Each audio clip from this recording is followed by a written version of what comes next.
Hello friends, ಇವತ್ತು ಹಲಸಿನ ಬಡ್ಕಲ್ಲಿ ಕಬಾಬ್ ಹೆಂಗೆ ಮಾಡೋದು ಅಂತ ನೋಡೋಣ. ಹಲಸಿನ ಬಡ್ಕು ಸಿಪ್ಪೆ ಎಲ್ಲ ತೆಗೆದು ಕ್ಲೀನ್ ಮಾಡಿ ಈ ಥರ ಪೀಸ್ ಪೀಸ್ ಥರ ಕಟ್ ಮಾಡಿ ತೆಗೆದಿಟ್ಕೊಂಡಿದ್ದೀನಿ ಹಲಸಿನ ಬಡ್ಕನ್ನ. ಅದೊಂದು ಪ್ಯಾನಿಗೆ ಹಾಕ್ಕೊಂಡು ಒಂದು ಗ್ಲಾಸಷ್ಟು ನೀರು ಹಾಕ್ಕೊಂಡು ಒಂದು 1/4 ಟೇಬಲ್ ಸ್ಪೂನ್ ಉಪ್ಪು, ಒಂದು 1/4 ಟೇಬಲ್ ಸ್ಪೂನಷ್ಟು ಅರ್ಶಿನದ ಪುಡಿ ಹಾಕ್ಕೊಂಡು ಒಂದು 10 ನಿಮಿಷ ಚೆನ್ನಾಗಿ ಬೇಯಿಸ್ಕೊಳ್ಳಿ.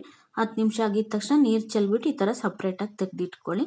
ಒಂದು ಬೌಲ್ಗೆ 1 ಟೇಬಲ್ ಸ್ಪೂನಷ್ಟು ಅಚ್ಚ ಖಾರ ಪುಡಿ, ಒಂದು 1/4 ಟೇಬಲ್ ಸ್ಪೂನಷ್ಟು ಅರ್ಶಿನದ ಪುಡಿ, 1 ಟೇಬಲ್ ಸ್ಪೂನ್ ಧನಿಯಾ ಪುಡಿ, ಒಂದು ಅರ್ಧ ಟೇಬಲ್ ಸ್ಪೂನಷ್ಟು ಗರಂ ಮಸಾಲ, 1 ಟೇಬಲ್ ಸ್ಪೂನಷ್ಟು ಬೆಳ್ಳುಳ್ಳಿ ಶುಂಠಿ ಪೇಸ್ಟ್ ಹಾಕ್ಕೊಳ್ಳಿ.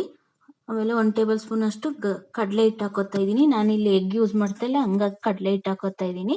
ಎಗ್ ಯೂಸ್ ಮಾಡೋರು ಕಡಲೆ ಹಿಟ್ಟು ಹಾಕ್ಕೊಳ್ಳೋದು ಬೇಡ. 1 ಟೇಬಲ್ ಸ್ಪೂನ್ ಮೈದಾ, 1 ಟೇಬಲ್ ಸ್ಪೂನ್ ಅಕ್ಕಿ ಹಿಟ್ಟು, ಒಂದು 3 ಟೇಬಲ್ ಸ್ಪೂನಷ್ಟು ಕಾರ್ನ್ಫ್ಲೋರು, ಒಂದು ಅರ್ಧ ಟೇಬಲ್ ಸ್ಪೂನಷ್ಟು ಉಪ್ಪು ಹಾಕ್ಕೊಂಡು ಎಲ್ಲ ಮಿಕ್ಸ್ ಮಾಡ್ಕೊತಾ ಇದ್ದೀನಿ. ಮಿಕ್ಸ್ ಮಾಡಿಕೊಂಡು ಒಂದು ಸ್ವಲ್ಪ ಕೈಗೆ ನೀರು ಹಾಕ್ಕೊಂಡು ಚೆನ್ನಾಗಿ ಮಿಕ್ಸ್ ಮಾಡ್ಕೊತಾ ಇದ್ದೀನಿ. ಎಗ್ ಹಾಕೋರು ನೀರೇನು ಹಾಕೋದು ಬೇಡ, ಹಂಗೆ ಕಲಿಸ್ಕೋಬೋದು. ಹಾಕ್ಕೊಂಡು ಎಲ್ಲ ಕಲಿಸ್ಕೊಂಡು ಈ ಸಪ್ರೇಟ್ ತೆಗೆದಿಟ್ಟಿರೋ ಬೇಯಿಸಿ ತೆಗೆದಿಟ್ಟಿರೋ ಹಲಸಿನ ಬಡ್ಕನ್ನು ಹಾಕೋತಾ ಇದ್ದೀನಿ. ಸ್ವಲ್ಪ ನೀರು ಹಾಕ್ಕೊಂಡು ಚೆನ್ನಾಗಿ ಎಲ್ಲ ಮಿಕ್ಸ್ ಮಾಡಿಕೊಂಡು ಆ ಮಸಾಲೆ ಹಿಡಿಯಬೇಕು. ಒಂದು 10 ನಿಮಿಷ ಹಂಗೆ ನೆನೆಸಿಟ್ಕೊಳ್ಳಿ. 10 ನಿಮಿಷ ಆಗಿದ ತಕ್ಷಣ ತೆಗೆದು ನೋಡಿದ್ರೆ ಅದು ಮಸಾಲೆ ಎಲ್ಲ ಚೆನ್ನಾಗಿ ಹಿಡಿದಿರುತ್ತೆ. ಈಗ ಎಣ್ಣೆ ಕಾಯಕ್ಕೆ ಇಟ್ಟಿದ್ದೀನಿ. ಇದು ಮಿಕ್ಸ್ ಮಾಡಿ ಇಟ್ಟಿರೋಂಥ ಹಲಸಿನ ಬಡ್ಕನ್ನ ಅದಕ್ಕೆ ಹಾಕ್ಕೊಂಡು 2 ಸೈಡು ಚೆನ್ನಾಗಿ ಗೋಲ್ಡನ್ ಬ್ರೌನ್ ಬರೋವರೆಗೂ ಬೇಯಿಸ್ಕೊತಾ ಇದ್ದೀನಿ.